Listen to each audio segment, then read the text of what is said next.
दिल्ली के राम मनोहर लोहिया अस्पताल के डॉक्टर महामृत्युंजय जाप के मरीजों पर होने वाले असर की जांच कर रहे हैं। जिन लोगों पर यह रिसर्च किया जा रहा है वो सभी ब्रेन इंजरी यानी मस्तिष्क की चोट के मरीज हैं। ये स्टडी 40 लोगों पर इस समय की जा रही है।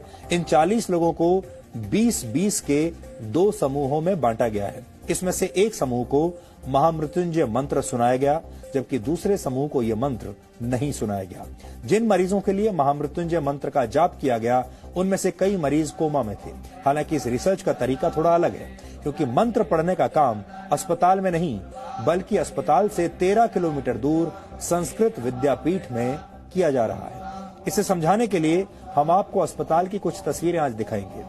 ये उन मरीजों की तस्वीरें हैं जिन पर राम मनोहर लोहिया अस्पताल में रिसर्च की जा रही है। सही तरीके से मंत्रों का पाठ करने के लिए इस अस्पताल के डॉक्टरों ने दिल्ली के संस्कृत विद्यापीठ से संपर्क किया। इसके बाद वहां के पंडितों ने मरीजों को उनके परिवार वालों की मौजूदगी में महामृत्युंजय मंत्र का संकल्प करवाया।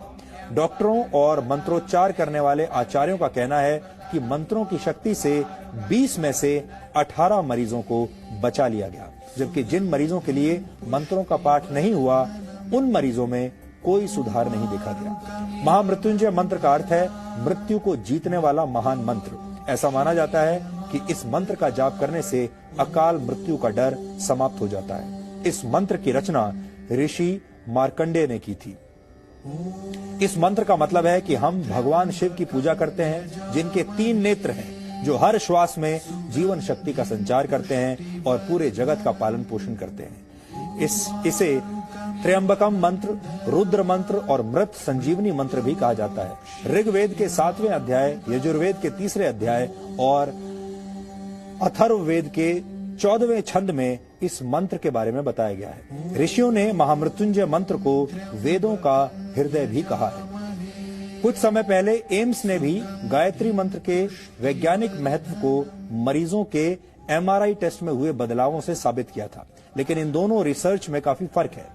एम्स में मरीजों ने खुद गायत्री मंत्र का जाप किया था, लेकिन महामृत्युंजय पाठ संस्कृत विद्यापीठ में आचार्यों द्वारा किया जा रहा है और मरीज वहां से कई किलोमीटर दूर अस्पताल के ICU में भर्ती हैं। इस रिसर्च के जरिए ये समझने की कोशिश की जा रही है कि वेदों और धर्म ग्रंथों में किसी दूसरे के लिए प्रार्थना करने के असर का जो महत्व बताया गया है, क्या उसका कोई वैज्ञानिक आधार है भी या नहीं।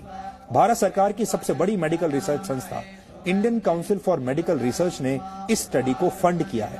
ये स्टडी 3 वर्ष के लिए की जा रही है, जिसमें से 1.5 साल का समय पूरा हो चुका है।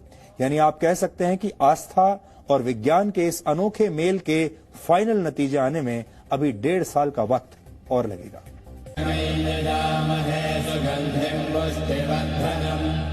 स्वर विज्ञान के हिसाब से माना जाता है कि महामृत्युंजय मंत्र के अक्षरों का स्वर के साथ उच्चारण किया जाए तो शरीर में वाइब्रेशन होता है।